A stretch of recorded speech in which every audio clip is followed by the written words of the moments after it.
Well, good afternoon, ladies and gentlemen. The chairperson, in fact, said it's a controversial topic. Ma'am, may I have that space to put my thoughts? It's being specific. I'm asking for space, ladies and gentlemen. A young child who comes to the school is under a tremendous pressure. And the pressure is parent, teacher, peer groups. In these circumstances, the child has nothing more to bear but then only pressures. He looks so dwarf.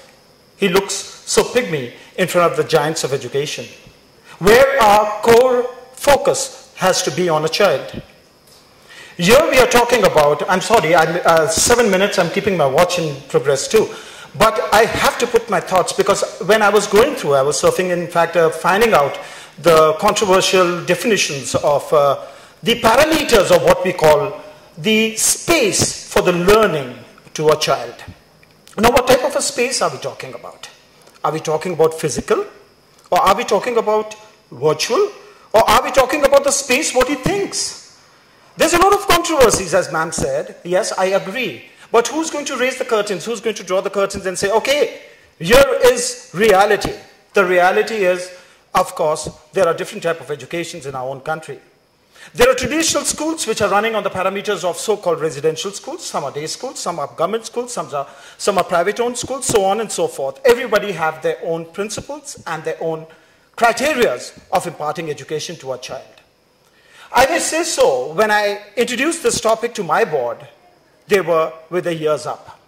They said, you come from a traditional quality residential school. And this school is running for last 60, 65 years. It's running on conventions. Don't do something so abrupt that people ponder and people raise their eyebrows and put up a question, hey, what this new guys come here with ideas? Yes, we have certain people at stake. We have parents to convince. We have children. We have our staff. There are many stakeholders in all this, what we are going to talk about. Well, personalized learning, what I will keep referring as PLS, the personalized learning system involves upgrading of technology, as of course the IT will have to play a very, very major role in e-learnings. The pedagogy, which all of us would be keep hunting about this word, pedagogy, because pedagogy is one where our teachers are hardcore when they do the B.Ed and the manner they were taught and the manner what B.Ed says, training you as teachers. And you say, hey, listen, the teacher is the pivot. He or she is going to dominate over the class. And you might well do what I'm asking you to do. Still, there are schools, ladies and gentlemen, in our country, which are dictating notes, and the students are learning those notes and are actually getting 9.8, 10 CGPAs. I'm sorry, but that's the fact too. The school organizations will have to go and give a deep thought to it. That are we progressive enough? Are our children prepared enough to come in a transition from a traditional thinking school to a personalized creative school, a space given to a child suddenly? It cannot happen overnight, ladies and gentlemen. We all are educationists sitting here. We all have to provoke our thoughts. But it is true, it has to come in a very, very slow and a very gradual process. Because if we try to rush through this, we are going to have a debacle because the whole education system is going to go upside down. I went through a definition. It said, a set of personalization methodologies, tools, and processes that can be used by future schools. And that is where the concept came up, BSF, Building Schools for Future. I ask you a question, ladies and gentlemen. If we are only thinking about the building schools for future, are we not going to aim with the schools running with 150 years of legacies? Are we not going to aim for the schools which are already established on the pre-norms? Are we not going to think about those schools which have not really thought even about this new technology or new thinking what we are now debating on? Well, I only want to ask and put this question even to the rest of the panelists sitting here. What is the relationship between pedagogy and space? I tried to explore as much. I couldn't find a decent answer. I further would like to being an open speaker, a lot of thoughts came into my mind when I was sitting here and listening to the rest of the speakers in the early sessions. And how can we utilize this space? Are we going to utilize this space given to a child creatively, positively, and critically? Or are we just going to leave the space to a child? No, the child today has to be a thinker. We all know a child needs to be a thinker. He cannot be hung with a thought given by a teacher. There's much more he has an access to. Today, teacher is not the only parameter he relates to knowledge. There is far more impact of IT in the schools today. But I would ask a question. Can the space be utilized to support learning and to meet the needs of the range of the learners? This is the question we really need to think on. Well, my simple research says, how can we create this? It can, in my own little school, what I have a little over 1,100 children, girls and boys, from class 4 to 12. I try to give a virtual space. Of course, they have an access to the IT. They have in the senior classes, it's a Wi-Fi houses. They can have a free access to the nets. The thinking space, which of course I think every child needs a freedom today. We cannot make them think what we want them to think. Gone are the traditional values of those education. Then how do we prepare learners who are not ready to be independent learners?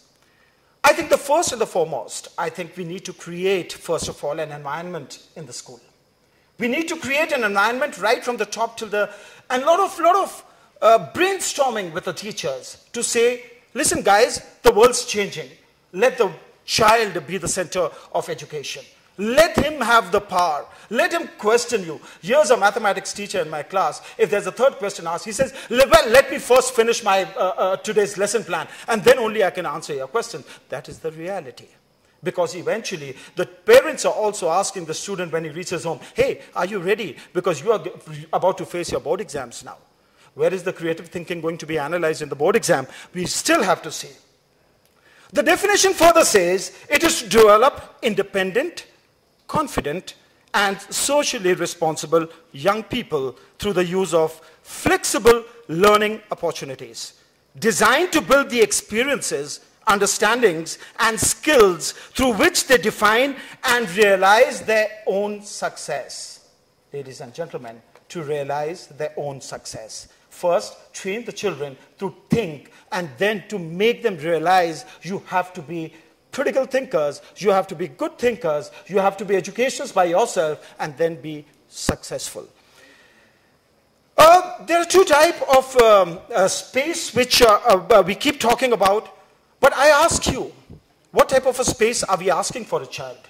Individual space or sharing space?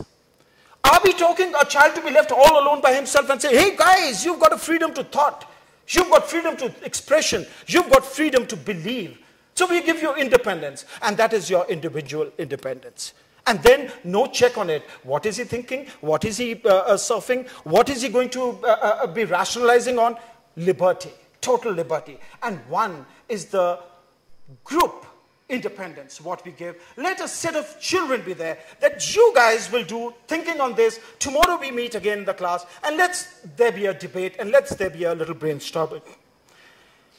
I only ask one question. When I was young in a school, I'm not taking you back to my times, neither do I have to anywhere relate, but my parents said, keep a double arm distance to other children. Were they talking about the physical space? Probably that time the space word differed. Today what we are talking about, the space in the aura, which is space of thought, space of not only thinking critically, but also thinking wisely. We first need to prepare the school managements. Then we need to prepare our staff. Then we need to prepare our children. We cannot go preparing our children when our staff is not prepared and our management does not approve of our change in the schools. Thank you. I ask you the question, ladies and gentlemen. Are we talking about comfortable distance, or are we talking about collective, collaborative learning? Collective, collaborative learning. Thank you very much for supporting my view, but we are still, I think the panelists here will prove you and me wrong, because they will say collectively all that space to be given to the personalized learning. In the last, I would say, ladies and gentlemen, I've come on the 7th minute. All the best wishes to you all, the panelists, the listeners, because you all are going to promote social understanding and social effectiveness through helping students by giving them personalized learning space. Thank you.